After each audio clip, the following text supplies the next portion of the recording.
people of Pasina said to me to go on with the discussion on the content of what we had here. At the end, it became so important on governance. For people want to tell much more about that and want to continue that. And then I got a little bit angry because I thought, yeah, but there is a reason why we are here. We should address that too. And then they said a little bit and said, okay, reason too. So I'll try to comply with both. But first I would like to start with you, the Parliament.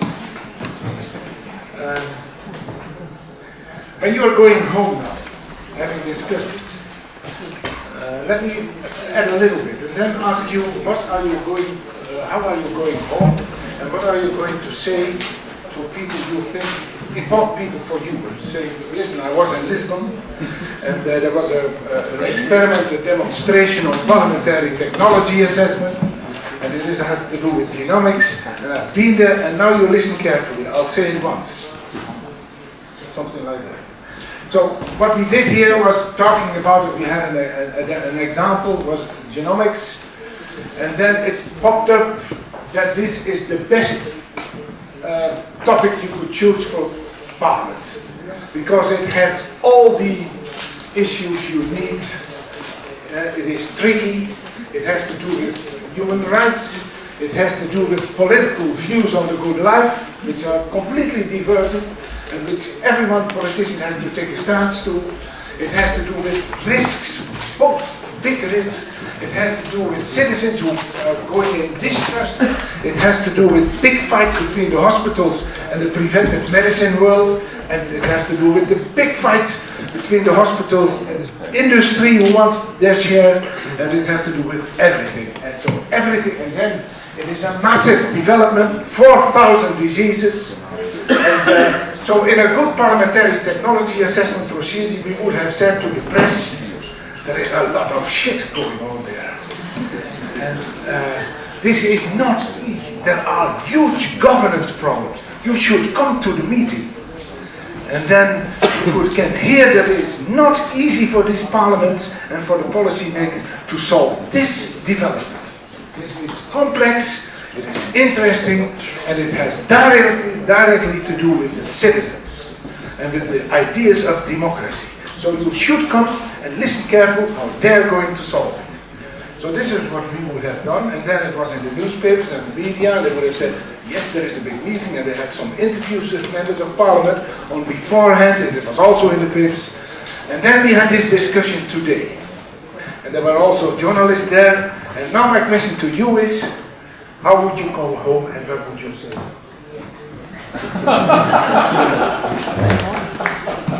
I would go home and say that I hope to have a lot of answers, but I think I go home with even more questions. Yeah. Because I have a naive hope that the experts would tell me what I could go home and what we could do. I have a kind of a picture where we are going, but no clue how we get there. So there's a lot of work to do still to find the way. But I think I know a little bit more, I'm a little bit more confused, and that's probably a good start. And would you undertake, after having flying back to Denmark, sitting in the aircraft, and then coming up with, this is what I'm going to do in that parliament. I'm going to do this or that. As a first step, something to, are you still flabbergasted and saying, oh my, I feel like a lame duck, I've got to think and to rethink and so on and so on. Or is there something coming up in you now and saying, this is what I'm certainly going to do? Mm-hmm. Well, I think I know that this is something we have to think about, we have to do something. And I think my first step would be to bring it up in the Health Committee in our Parliament and have a discussion and tell them just what I've heard, what the dilemmas are, and then we'll take a discussion how to go on. Maybe we will have to call on some of the experts to help us. because in a short while they'll know what to do and then they can do that. But at least we have to, there are some things we have to reflect on right now, because people are beginning to make these tests through the internet. So tomorrow we have to know what we say when they come to the doctor or go to the hospital and think we have to have this and this operation or this treatment or something. And we can't pay for it all. Okay. So we have to. Okay, thank you. What would you do? Yeah, yeah. This meeting, Yeah. what I'm going to do. Yeah, what you have in mind, and what would you say to the people you think they are important for me, and what would it mean for you for action in Parliament? Well, I'm in a very different position, Yeah.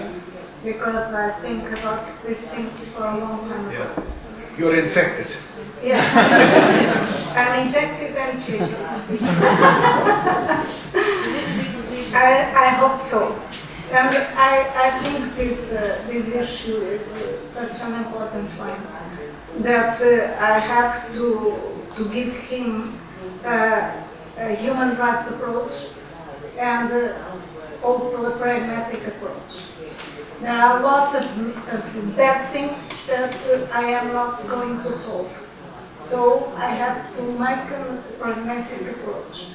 But mainly I have to use this to make things being better, not for individual concern, but for common good concern. Because as Konstantin said, and my major concern is this one. Insidiously, we are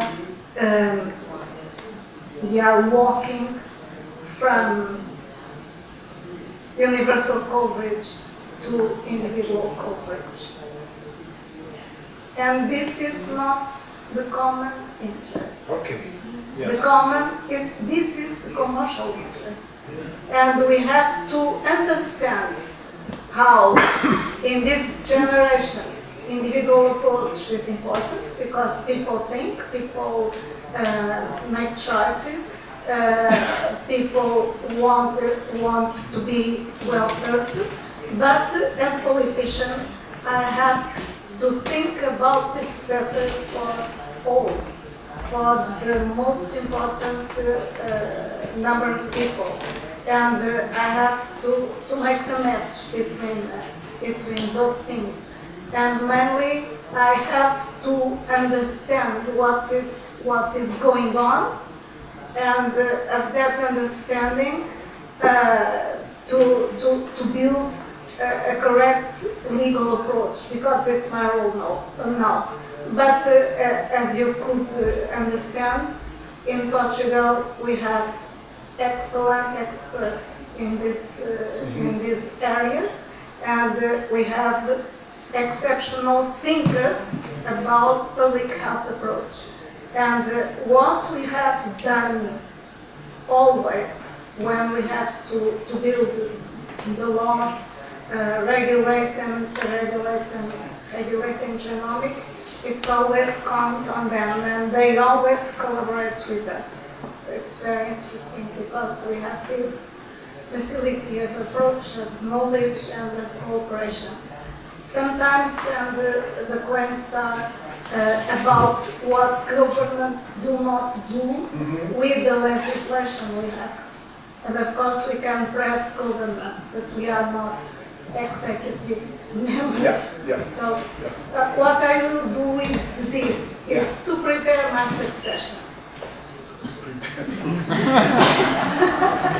Because I have to put in this not only the parliamentarians in Health Committee, but mainly the parliamentarians in Human Rights, Fundamental Rights Committee, because this has a special linkage. And so I think the approach of Council of Europe is very important for us, and we always try to act like that, of course understanding that in European Commission there are a lot of different approaches, different a different knowledge of the lobbies they should serve. And so I'd like to have this broader approach, but my choice is human rights approach. Okay, thank you very much. And how would you react? What would you say at home and do? Well, it's not good. I'm going home. First, I'd like to have an overview of how legislation in Switzerland really is, because it's even that part is quite complex, because there are different laws, like the law on human research, then the law on reproductive medicine, and some others. And so it's a little bit of fragmentation, the framework concerning personalized medicine. And then I think the next step is it needs networking between technology assessment people, between the industry, between scientists, clinicians, and it's a step-by-step process. For me, for myself, after today, I think there are three main topics I'm interested in a follow-up, and one is we just discussed a bit in the beginning. It's patent laws and intellectual property, because there it's all about money, really. That will be a powerful driver, and it will actually be very important whether we open up the next box of Pandora, or whether we can really have a wise sort of independent look forward. The second one is management of data. I think from biobanking to data collection within the different privately or publicly or mixed run institutes in Switzerland, I think there we will have to regulate, and I'm more on the restrictive side right now. And the third is actually education and literacy, and I think there we will have a revision of the education of the health professionals, of the university professionals like the doctors, and that will give us a chance to make sure that in the field of personalized medicine we are really up to date. Thank you, Mr. Brody. Thank you very much. Well, first of all, I have to tell why I'm here. Okay, tell it. Because I found always the work at the European Parliament very exciting, because there is the contact to very important problems at the global level, and I mean specifically, for instance, global warming, climate change adaptation, and all things that are asking the highest attention because of the big change that they imply. And here is a big change too. Yes, because I think that we are confronted with the challenge of, say, the risk of runaway costs of the public health services, and of course that is extremely important. These what we have been talking today, it's very important from the point of view of say a new tool, a possible tool for addressing this new challenge. My problem is that when I get home, there is nobody who cares of what I have been doing because they are interested into day-by-day politics and just position. Mr. Pro, wait a moment. Let us check that. Is that the same with you? Are you going home? They are not interested in the long-term. Mr. Prodi is suggesting this is a long-term problem. challenge, so to say. Is that the same with you? That you have a feeling of, when I'm going to my parliament now and talk with the people, that I said, oh my God, it's interesting. Oh God, what the heck, you've been educated there and listen. But this is not our daily life, something like that, or is it? Would you have the same feeling? Yeah, you too? You too? Yeah, it's of course make it interesting and make it actual. Yes, then you will get some publicity, and that's part of being a politician. You too? Yes, and of course there is no the patience of organizing this culture of long-term. Now I'm going to check there. I'm going to check that the audience in the audience, so they're coming home and they don't have any sense of urgency there in the parliament and with their messages. They say, what we were saying here was, listen, the whole medicine, the whole public health is going to change because within 10 years, every child in our European country has for 30 euro a genetic makeup, and it's part of his identity. His parents are there talking about, this is what's going to happen. And this is about 10 years. This is what journalists will say. You will say what journalists will say. Okay, is it okay? Yeah, it was out.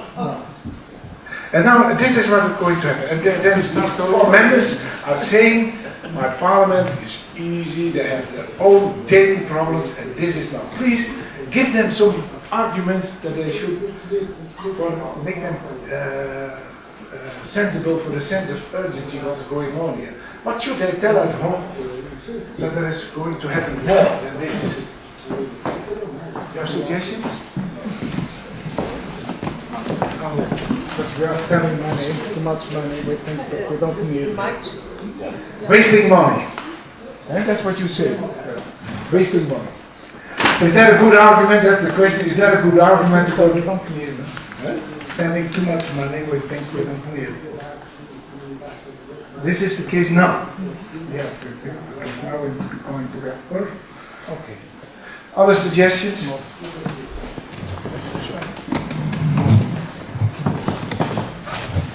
No, I think Jens, you mentioned it actually. At the moment, this healthcare system is under pressure. People who go direct to consumer get home, and the healthcare workers nowadays are confronted with people who don't need to be in the system, and it's clogging up the system. NIPT, non-invasive prenatal diagnosis, is genomic technology which is invasive and permutating the whole prenatal diagnostic scene in Europe, creating a two-way speed healthcare system where people who can afford it get prenatal tests, do abortion for Down syndrome, and those who can't will have Down syndrome, and it's creating big media attention in the countries where it's addressed, and I think these are clearly issues which you care for. No? So you're saying, when you've got to be careful, but you get in quite a lot of countries, there will be an enormous media attention for this development which is going on because it affects everyone on its moral issues and so on. And there is big commerce coming in, and then the relationship between morality and commerce, well, big party then, and there's something like that. And this is purebred political. This is what you say. And you say about how many years this will be the case? 10, 20, 30? Today. And he's saying it's happening today. Other ones. If you look at the big companies that are doing sequencing today, the biggest one is BGI, Beijing Genomics, I don't know exactly. So the privacy might be a bit of a problem because the European genomes are now in China. And, well, I don't know whether you might, but I don't know whether they're protecting our privacy as good as the Dutch are. I don't trust the Dutch. Is that on the record? I think, from my perspective, looking at the political nature of the discussion, what we need to work towards is a situation where you, as politicians, define the end, make the means available, but don't specify the process, because, you know, as Niels Bohr once memorably said, prediction is difficult, especially when it's about the future. You know, we don't know what's going to happen, you know, in an hour's time, never mind in 5 or 10 minutes of time. Yeah, but no. Hang on. In 10 years, every child has its own genomic makeup. It has an identity of genomics. So that's happening. I wish I had your confidence, but there you go. The thing is, if you look, for example, at the original Human Fertilisation and Embryology Act in the UK, that said, basically, this is the political end that we want to establish. We want to make sure that in vitro fertilisation, assisted reproduction, is a regulated area. And we then said, we'll create the Human Fertilisation and Embryology Authority to turn that wish into a framework that is capable of adapting in the light of change. If the legislation had said, you can do this, and this, and this, and this, and then something else would have come along that we hadn't thought about. So I think, you know, in terms of the political future, the urgency is to define that end. You know, as Maria was saying, you know, to establish a human rights framework where the expectations, the rights of the citizens are defined, so that we don't drift away from solidarity-driven healthcare into an individual. Yeah, but that can happen incremental, it's step by step. It's also the easy things of the long-term process. That's what everyone is saying. It has been said by the expert. Long-term, incremental, so no urgency at all. No, not at all. I'm saying define the end and will the means, but don't specify the process. Because if you have a clear end, and the sooner we have that established, then the more certainty we will have about the appropriate way of introducing new scientific and clinical possibilities. And if I may add, of course, the problem is to find, say, governing principles. And of course, to that end, the base of ethics is the dignity of the human person. And that is something that has to be very clearly defined and taken as a reference point.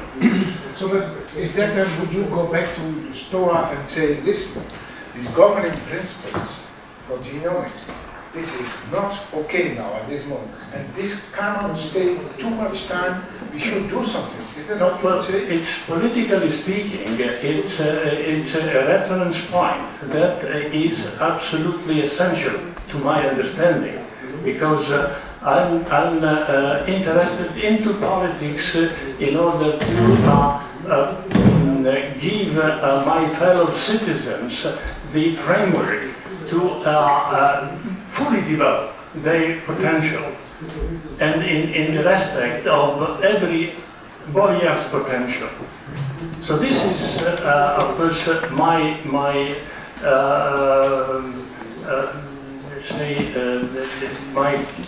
passion in politics, because this is why I'm interested in long-term politics, and of course also in the short term. But when short term is taking over, then it is impossible to plan anything about the future.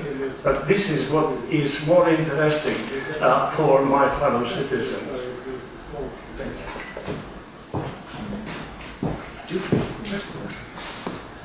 I think it is time for decisions, and I will try to refine my argument. Up to now, we have the accustomed our citizens to acute model of healthcare. So that means that they were accustomed to go to the hospital to solve any problem they have. Nowadays, we have the chance to make some kind of difference with prevention. At least genomics give us a chance for that, a different chance. And otherwise, if we don't work in prevention, first of all, and second in health literacy, we will have much more demands from the population, especially if we have some expectations related to genomics. So they are going to say to the system, we need to know, but the issue will be that the healthcare systems needs to know for what, if we don't have any solutions. So they have to learn that sometimes it's not to put the blame on the system, but also to make some efforts from their own. So I think it is crucial, as and the last panel has shown that the crucial thing is education. It's health literacy. It is, and it also was pointed by Irene that it was said. We are going to put the citizen in the center, but if it is not a well-informed citizen, they are not going to take any good decisions. And what are you going to advise them then? To advise the that urgency and so on and so on. well, first of all, what should I bring back hope? What should I say? First of all, that they have to promote transparency. Second, that they have to promote research that is based on good health outcomes and that is related to clinical utility. And they have to promote research to try to find the ways on prevention on public health. Thank you very much. It's a tool, and then we have to understand how to take this into perfection and give that at the disposal of a better life for our fellow citizens.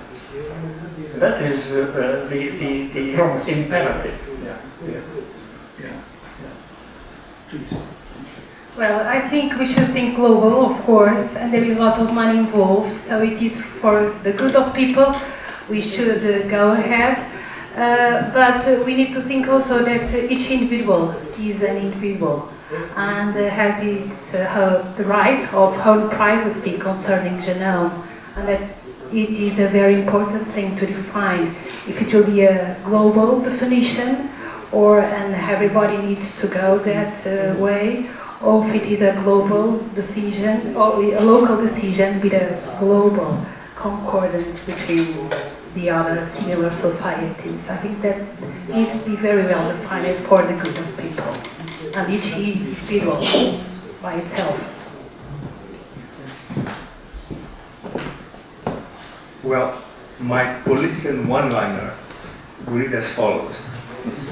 Inequalities are getting worse, both within countries and among European countries. Genomics may make this worse quickly.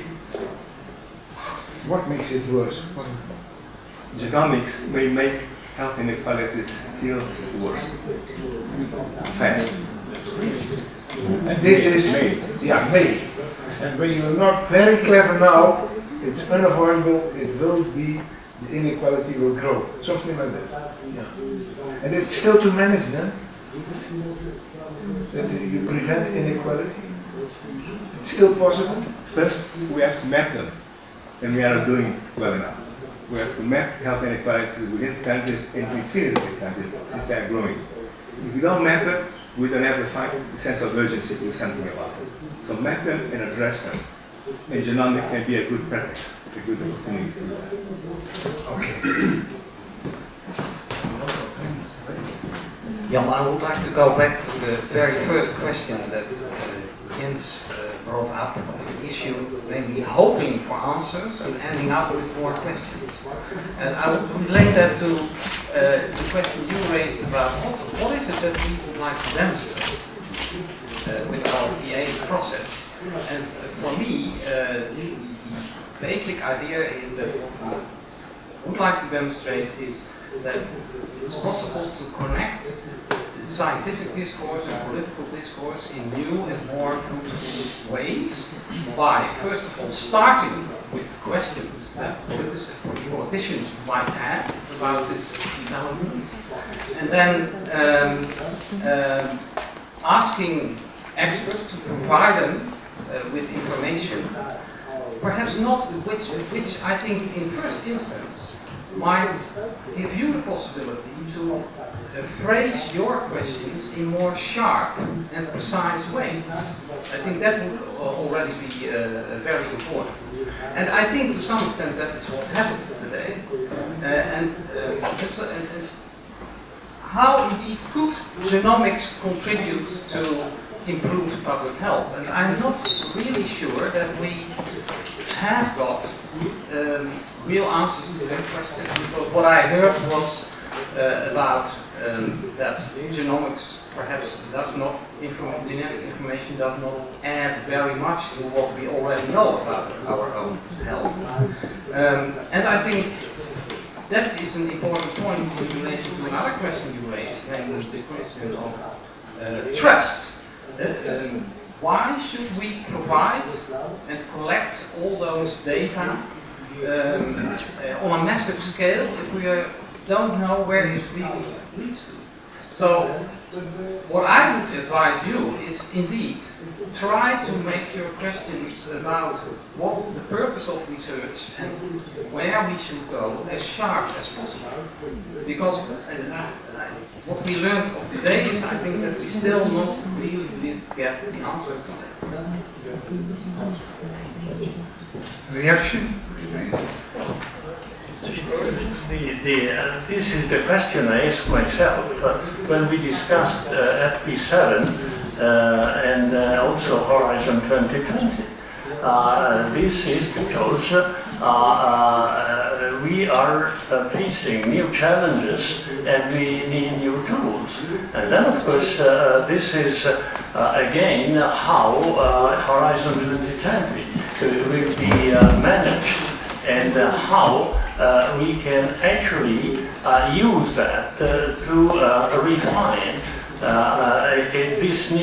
this potential new tool for public health management and for making public health affordable and more reliable.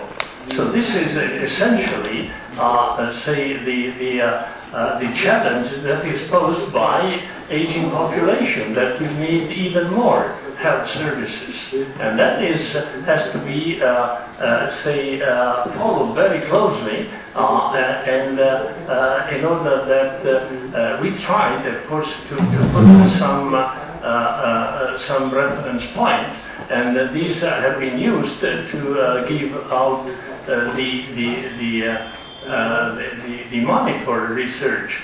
And we can see at the end how good was this response.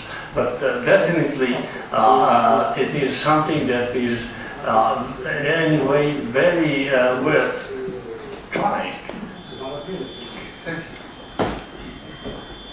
Thank you. With 40 years of public career, I know that the most difficult thing is to put the right question. Because to put the right question, you have to know a lot. We have to understand a lot. And that's why I prefer a framework approach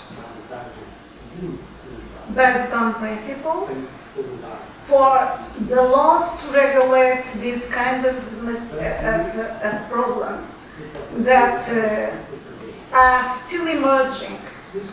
We do not know where they are. I prefer a principles approach, a framework approach, and then to decide upon things that have societal approval, if they are delicately approached, and then to leave the law open, like Alistair was saying, so that it can be adapted to the things that are coming. Why? Because things happen in science sometimes very quickly, and the legislative process is very difficult, and it depends very much on conjunctural conditions. If you have a scandalous problem in the country, or in Europe, or in the world, you can lose 1 year work because it is not decided, and then it goes to the other legislature period, and you do not finish what you were just doing. So I prefer like this, and I have already experience of this, because for instance in fertilization in vitro, we decided to make this approach, and we turned the decision. But how then do you get that level playing field? People are going in the same direction, that it is orchestrated, that it is. What are then the fundamentals of that level playing field? It's not. In my experience, that quite a lot of participants always say to the government, "Make some regulations for us, then we have a solid level playing field." and you suggesting this is not necessary. We can do it together. Sometimes when we take cautiousness to the citizen, then we can come quite a lot. This is your message, I think. Yes, but I think the process is fundamental. The process. And it's based on trust. It's based on trust. And not on political fights. You have to have a leader, a recognized leader to this process. And we have to involve people, to open to patient associations, all those who want to come here to the Parliament and listen to the discussions in a restricted number of parliamentarians dedicated to that. And then you can build a solution. You do not solve everything, but as we did, and I was saying in fertilization in vitro or in vitro fertilization, we created a specific council prepared to answer the social, legal, ethical and technical issues and legal issues in order to decide to the things that are not directly regulated. Is that what you are saying now, a kind of confirmation of doing good parliamentary technology assessment? Is that? There's a conflict of interest. Sorry? There's a conflict of interest in the process. Sorry? Yeah, well, you've got to explain that. Well, you asking the question, I'm just... Yeah, but I'm a dirty man. But she's going to say something totally different. She was looking at me and said... I mean, I wanted to take up the thing with putting the right questions, asking the right questions. Usually we ask questions we know already the answer. Usually we demand for regulation when we already know what kind of regulation we want to, and that's based on our experience.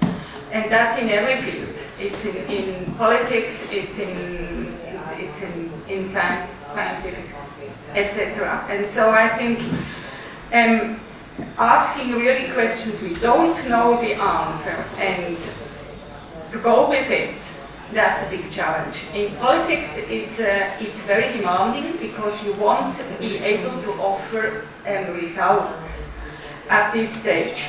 And based on our political experience, I mean, I was thinking of worst cases and best practices.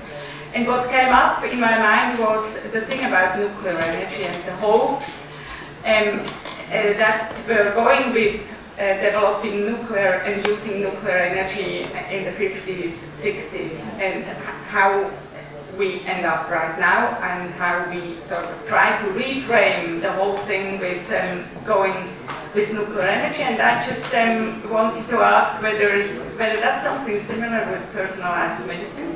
I mean, it's quite a dimension. You try to give us some essentials today. And then when I wanted to think of best practices we could learn or we could go, and I'm left with some helplessness. It didn't come up anything in my mind concrete. What's best practice to deal with such fundamental changes, so-called revolutions in next health providing challenges? So you would refer to these best practices, try to learn from that, make a frame for the future for this one, and that's the kind of, you say, this is what we certainly should do. And you don't have in mind a revolutionary best practice. Do you have one in mind?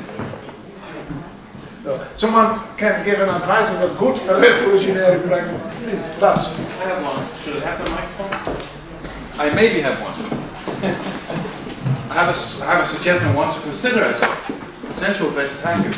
That was when gene technology came up, and even the scientific community said we might get very big environmental problems with this technology, and we actually don't know what to do about that.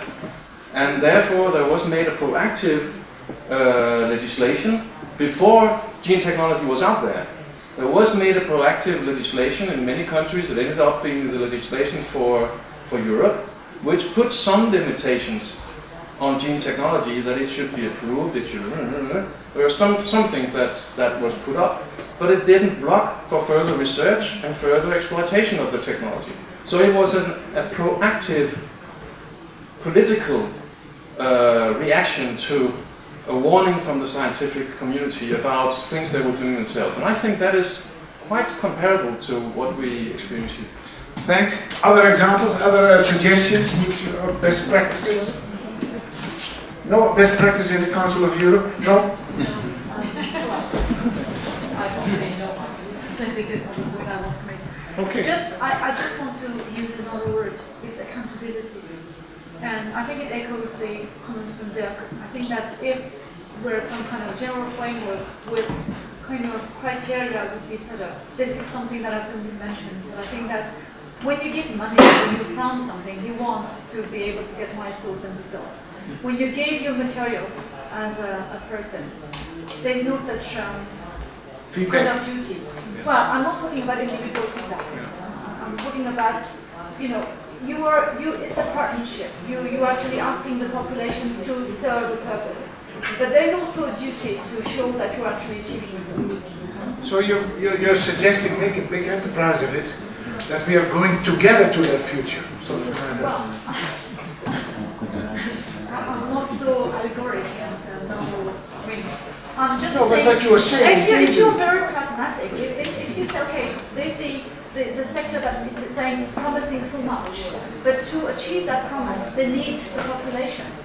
So I think it's a more. I mean, you have to be on both sides able to influence, and not only to have an open door on one hand, and then I can shut the curtain and keep the data for me because I developed something and I don't want to share it with you. That I think this is a concern, and if you develop a framework, this is a concern that needs to be addressed. Thank you. Thank you. Did we discuss all the issues? You see, there is a basic principle of prudence in the legislation, in the European legislation, that of course has to be taken into consideration when the knowledge is insufficient. And this is why we are doing research, because we have to increase our knowledge in order to be able to have a positive legislation. And then, of course, this is why we are so keen into investing into research, because we have to have data to have positive legislation, and not just say the principle of prudence, and that of course is valid for a short time, but definitely we have to gain sufficient knowledge to be able to have positive legislation. Okay, yeah. And it should be evidence-based. Yes, of course. Yeah. Okay.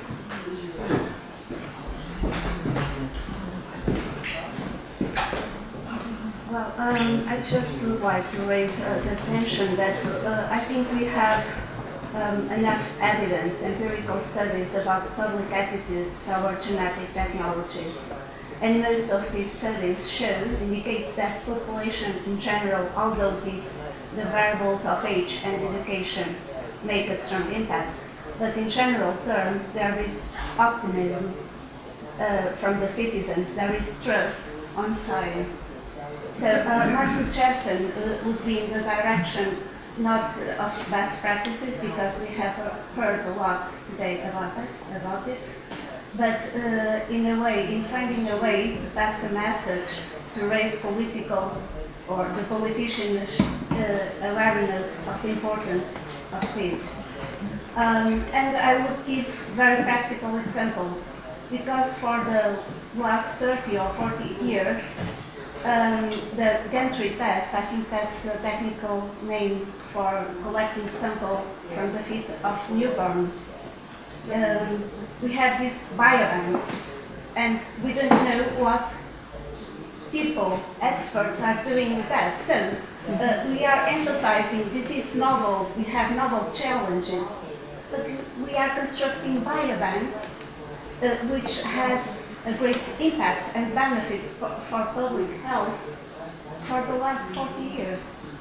So I would give very practical examples, empirically based on public service to citizens, and also this practical case that I think most people are aware of. And then you build up trust. Trust is very important to take into consideration, but perhaps we should have even more studies involving citizens, because we have talked during all the day about the importance of public engagement, but we have to give attention to what citizens really think, because we are assuming that they perceive risks, and I would dare to argue that on the basis of the empirical studies that we have until now, even more educated people, which have this tendency to be more critical and pessimistic toward genetics, but in global terms, trust is there. Okay. So we have to have the responsibility to respond well to that trust. So this is for you also a plea for citizen participation. Get them connected and know what they feel and where their worries are and where their trust is. Something like that. Get Make them clear connected, but also and in relation to what Constantino has already said in the previous session, also use the data that we already have from surveys. For instance, the Eurobarometer study from 2010 about biotechnology and the European citizens' views, and also many focus group studies based in different countries that indicate a tendency for optimism and trust. Okay. Last question, last one. It was you. I still have a sort of an answer to Prodi, because if you say if we don't know the answers, we may want to research that, but then you put responsibility again on one of the four parties that was mentioned by Constantino. So we have the technological development, but also the medical doctors and people in healthcare and patients and say regulators. And if we would just say, if we don't know the answer, do research, I would argue, well, maybe we would still need the continuation of debate between those four parties. So don't do research just as a researcher, but keep the debate going. And what we do in one country is repeated in many other European countries, so don't do it in just one country. Thank you.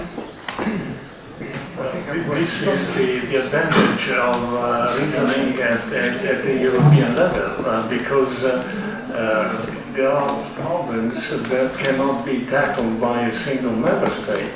And of course, this is the reason why this research is made at the European level. But again, that is a way of, say, more effectively reach the sufficient knowledge to legislate, and of course taking into consideration that good legislation has to decrease the difference among citizens and among member states. So this is also keeping into consideration that what we do could actually be a model for a global behavior. We often lose the flavor of what a European proposal could actually benefit the whole globe. Okay. I think, and now everyone is putting up a finger. There one. I'm not going to do it. I'm going to stop. You have the last word. And Thank you very No, much. no, wait, would like to say one thing. I want to say thank you all for doing this discussion and being so open. And I want to say something to the ladies there, these two there, and who organized this. In fact, they are the patients. They have suffered a lot. These two.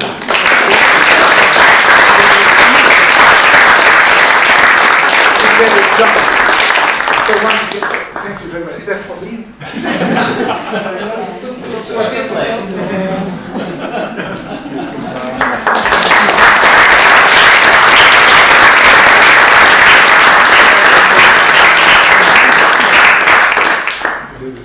Thank you very much. Master is too long. You tell us the truth. You've got to finish it. Yes, I think there are levels for European approach and levels for national approach. Subsidiarity is that.